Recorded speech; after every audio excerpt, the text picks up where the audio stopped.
Hello students, कैसे हैं आप सब। मैं हूं अखिलेश शुक्ला और class 11th structure of atom का नेक्स्ट पार्ट आपके लिए लेकर आए हैं। ये पार्ट छोटा होगा, ठीक है। ये छोटा लेक्चर होगा, लेकिन इसमें जो टर्म्स आपको दिखाई दे रहे हैं यहाँ पर, इसको हम डिस्कस करेंगे और ये बहुत ही इंपॉर्टेंट टर्म्स हैं। आइसोटोप्स, आइसोबार, आइसोटोन और आइसो इलेक्ट्रॉन्स, इनको हम डिस्कस करेंगे एक एक करके कि क्या होते हैं। और आप ध्यान से देखिए वीडियो, इनको समझना बहुत ज़रूरी है। काफ़ी बच्चे जो है कंफ्यूज रहते हैं कि आइसोटोन क्या होता है, आइसो इलेक्ट्रॉन क्या होता है, आइसोबार, आइसोटोप्स में काफ़ी कंफ्यूज रहते हैं। तो इसको एक एक करके हम देखते हैं, ठीक है। सबसे पहले है आइसोटोप्स। क्या होते हैं आइसोटोप्स? तो देखो, डाल्टन ने ये कहा था कि कोई भी एलिमेंट हो, उसके जो एटम्स होते हैं वो सारे के सारे मास में एक जैसे होते हैं, यानी कि उनका शेप एंड साइज़ और जो मास होता है वो एक जैसा होता है। आप कहीं से किसी भी सोर्स से उस एलिमेंट का एटम उठा के लाओ, सबका मास एक जैसा होगा। लेकिन बाद में जब पता लगाया गया तो ये पता चला कि एक ही एलिमेंट के एटम के अलग अलग मासेस हो सकते हैं, ठीक है। जैसे अगर हाइड्रोजन की बात करें तो आप जानते हैं कि हाइड्रोजन का एटॉमिक नंबर कितना होता है, 1। देखो, एटॉमिक नंबर को नीचे लिखते हैं और एटॉमिक मास को ऊपर, और इसका एटॉमिक मास भी कितना होता है, 1, यानी मास नंबर भी इसका 1 होता है। तो बाद में पता लगाने के बाद ये पता चला कि ऐसे भी हाइड्रोजन के एटम हैं जिनका एटॉमिक नंबर तो 1 है, लेकिन उनका एटॉमिक मास कितना है, 2। 1 नहीं है, 2 है, यानी कि एटॉमिक मास बढ़ गया, ठीक है। हालांकि उनका एटॉमिक नंबर 1 ही है। क्यों? क्योंकि उनके न्यूक्लियस में प्रोटॉन एक ही है, और आप सभी जानते हैं कि नंबर ऑफ प्रोटॉन को हम क्या कहते हैं, एटॉमिक नंबर। तो एटॉमिक नंबर तो सेम है जैसा ये वाले हाइड्रोजन का था, पहले वाले का, लेकिन देखो इस हाइड्रोजन का एटॉमिक मास 2 हो गया। अब क्या करें भाई, ठीक है। इसीलिए इन दोनों को आइसोटोप्स कह दिया गया। ये सेम एटॉमिक नंबर है लेकिन डिफरेंट एटॉमिक मास है, ठीक है। फर्दर खोजने पर यह पता चला कि एक और हाइड्रोजन है जिसका एटॉमिक नंबर 3 है, सॉरी एटॉमिक मास 3 है, एटॉमिक नंबर एक ही है। क्या मतलब ये कि एक और हाइड्रोजन पाया गया जिसके अंदर प्रोटॉन तो एक ही है लेकिन उसका मास 3। अब ये कैसे हो रहा है? तो ये हो रहा है कि न्यूट्रॉन की संख्या बढ़ जा रही है हाइड्रोजन के न्यूक्लियस में। जैसे ये पहला वाला जो हाइड्रोजन है, इसके पास कोई न्यूट्रॉन नहीं है, बट दूसरे वाले के पास 1 न्यूट्रॉन है और तीसरे वाले के पास 2 न्यूट्रॉन है। समझ रहे हैं आप? इसकी वजह से इनके मासेस में डिफरेंस देखा जा रहा है, ठीक है। तो ये एग्जाम्पल है आइसोटोप्स के, ठीक है। आइसोटोप्स देखिए और भी एलिमेंट में पाए जाते हैं। मैं आपको एक बात बता दूं कि यहाँ पर जो हाइड्रोजन है, ये अलग अलग जो इनके आइसोटोप्स हैं, इनके नाम दे दिए गए हैं। जैसे ऐसा हाइड्रोजन जिसका एटॉमिक नंबर 1 और मास नंबर भी 1 हो, उसको प्रोटियम कहा जाता है, ठीक है। और ऐसा हाइड्रोजन, ये दूसरा वाला जिसका एटॉमिक नंबर 1 और मास नंबर 2 हो, उसको ड्यूट्रियम कहा जाता है। क्या कहा जाता है? ड्यूट्रियम, ठीक है। और तीसरा वाला को ट्रीटियम कहते हैं, ठीक है। आपको याद रखना है ये। हालांकि मैं आपको एक और बात बता दूं कि ये जो प्रोटियम है ये बहुत ज़्यादा पाया जाता है, यानी 99.9% ये पाया जाता है, इसलिए हम इसी को कंसिडर करते हैं as a ordinary hydrogen atom. बाकी ये दोनों बहुत रेयर हैं, इसलिए हम इनको पीरियोडिक टेबल में नहीं दिखाते हैं। हालांकि आपको समझ में आ गया होगा कि ये तीनों आपस में आइसोटोप्स कहलाएंगे, ठीक है। इतना समझ गए आप? चलिए आगे बढ़ते हैं। देखिए, हाइड्रोजन के अलावा और भी ऐसे एलिमेंट हैं जिनमें आइसोटोप्स देखे गए हैं। फॉर एग्जांपल क्लोरीन एक ऐसा एलिमेंट है जिसमें आइसोटोप्स देखे गए हैं, यानी कि क्लोरीन के 2 अलग अलग एटम जिनके अलग अलग एटॉमिक मास हैं, ऐसे देखे गए हैं। क्लोरीन का एटॉमिक नंबर आप सभी को पता है कितना होता है? एटॉमिक नंबर होता है 17 और एटॉमिक मास 35। ये आपने याद किया हुआ है, ठीक है, यानी मास नंबर इसका 35 आपने याद किया हुआ है। हालांकि कुछ क्लोरीन के एटम ऐसे भी पाए जाते हैं जिनका एटॉमिक नंबर तो 17 ही है, यानी कि उसके अंदर जो नंबर ऑफ प्रोटॉन्स है वो तो 17 ही है, लेकिन उनका एटॉमिक मास 35 नहीं बल्कि 37 होता है। इसलिए ये दोनों आपस में ये आइसोटोप्स कहलाएंगे।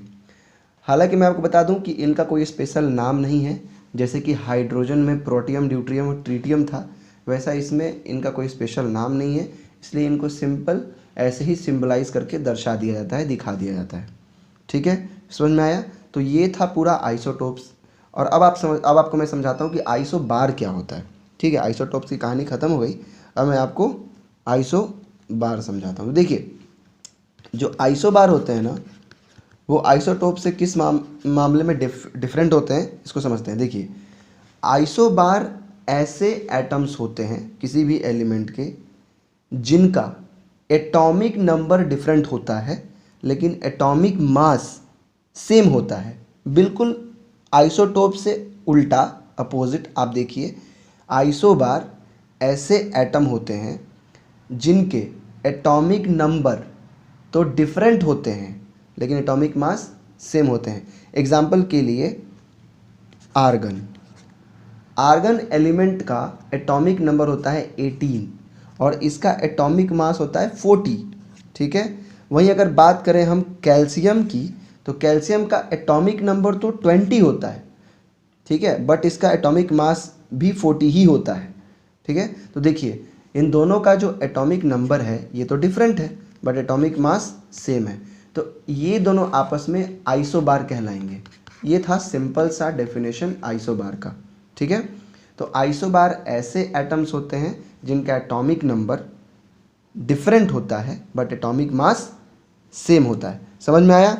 चलिए अब आगे बढ़ते हैं और ये समझते हैं कि आइसोटोन किसे कहते हैं। आइसोटोन, ठीक है। तो देखिए, आइसोटोन्स का मतलब होता है कि ऐसे एटम, किसी भी एलिमेंट का ऐसा एटम जिसमें न्यूट्रॉन की संख्या, दो डिफरेंट एटम की बात हम करेंगे जिसमें न्यूट्रॉन की संख्या समान होनी चाहिए।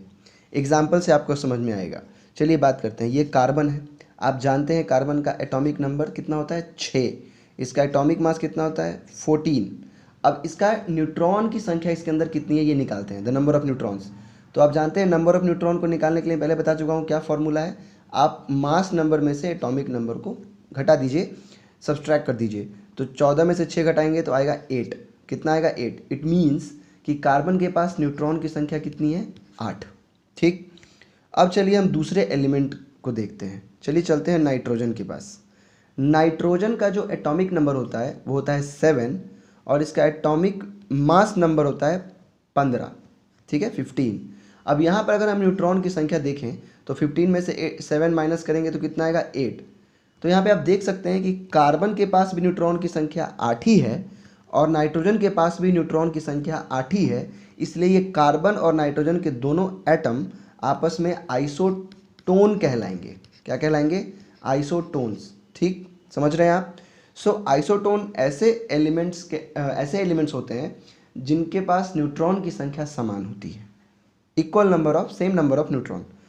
सो ये और भी एग्जांपल देख सकते हैं। देखिए, ऑक्सीजन देख सकते हैं। ऑक्सीजन का एटॉमिक नंबर होता है 8 और इसका एटॉमिक मास नंबर होता है 16। अगर आप 16 में से 8 घटाएंगे तो नंबर ऑफ न्यूट्रॉन 8 ही आएगा और इस तरह से ये भी इन दोनों का आइसोटोन कहलाएगा, ठीक है। तो ये था आइसोटोन। अब हमारे पास बचता है एक लास्ट टर्म, वो है आइसो इलेक्ट्रॉन। आइसो इलेक्ट्रॉन, और जो कि बहुत इंपॉर्टेंट है। तो आइए जानते हैं आइसो इलेक्ट्रॉन क्या होता है, ठीक है। तो देखिए, आइसो इलेक्ट्रॉन का मतलब ये होता है कि ऐसे स्पीसीज जिनके पास सेम नंबर ऑफ इलेक्ट्रॉन हो। आइसो का मतलब होता है सेम, आइसो मतलब सेम, और इलेक्ट्रॉन का मतलब इलेक्ट्रॉन। तो ऐसे स्पीसीज जिनके पास सेम नंबर ऑफ इलेक्ट्रॉन हो। बट आपको लग रहा होगा कि क्या ये पॉसिबल है? हर एटम के पास अलग अलग नंबर ऑफ इलेक्ट्रॉन होता है, तो ये कैसे पॉसिबल है कि दो अलग अलग एटम के पास सेम नंबर ऑफ इलेक्ट्रॉन है? तो आपने सही सोचा, दो अलग अलग न्यूट्रल एटम के पास सेम नंबर ऑफ इलेक्ट्रॉन कभी नहीं हो सकता है। दो अलग अलग आयंस के पास सेम नंबर ऑफ इलेक्ट्रॉन हो सकता है।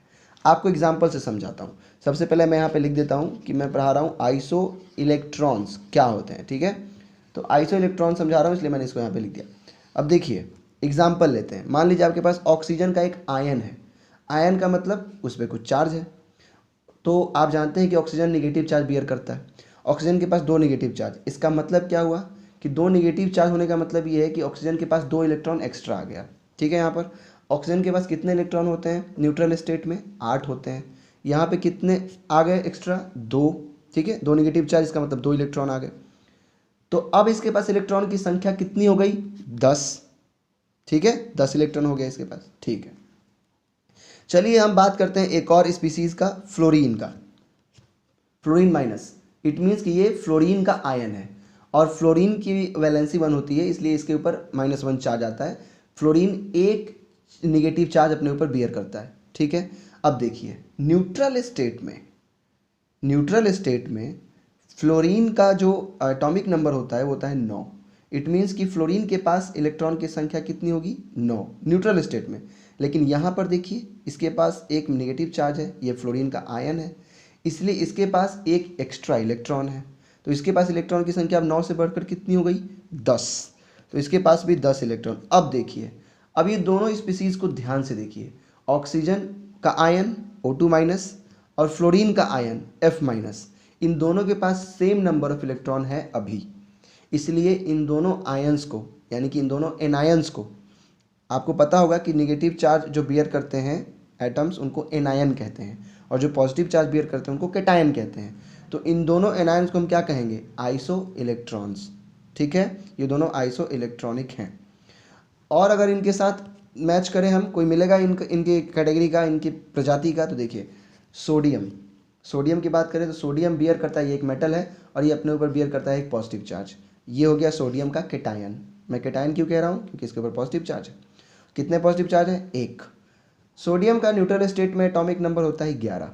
अभी इसके पास एक पॉजिटिव चार्ज है, इट मीन्स कि एक इलेक्ट्रॉन इसका जा चुका है, तभी तो इसके ऊपर पॉजिटिव चार्ज दिख रहा है एक। तो अब इसके पास इलेक्ट्रॉन कितना है, 10। कैसे 10, क्योंकि न्यूट्रल स्टेट में 11 और एक जा चुका है, तभी तो इसके ऊपर एक पॉजिटिव चार्ज है, इसलिए 10। तो ये भी इन दोनों की तरह क्या है, आइसो इलेक्ट्रॉन्स, इन दोनों की प्रजाति का। ठीक है, तो हम इन तीनों को आइसो इलेक्ट्रॉन्स कह सकते हैं। आप चाहें तो फर्दर और भी एग्जाम्पल बता सकते हैं। चलिए मैं आपको ये वर्क देता हूँ, आप मुझे और स्पीसीज़ के नाम बताइए 2 जो इनसे मिलते जुलते हैं, यानी कि वो भी आइसो इलेक्ट्रॉन्स कहलाएंगे। ठीक है, चलिए तो आज का वीडियो यहीं ख़त्म करते हैं। ये छोटा लेक्चर था लेकिन बहुत ही इंपॉर्टेंट था। अब नेक्स्ट वीडियो में हम थोड़ा सा अपना लेवल बढ़ाएंगे इस चैप्टर का। ठीक है, अभी हमको बहुत सारे कॉम्प्लिकेटेड टॉपिक्स पढ़ने हैं इस चैप्टर में, और मैं बहुत ईजिली आपको समझा दूंगा। सो डोंट वरी, आप बस स्टिक्ड रहिए। सो बाय, टेक केयर।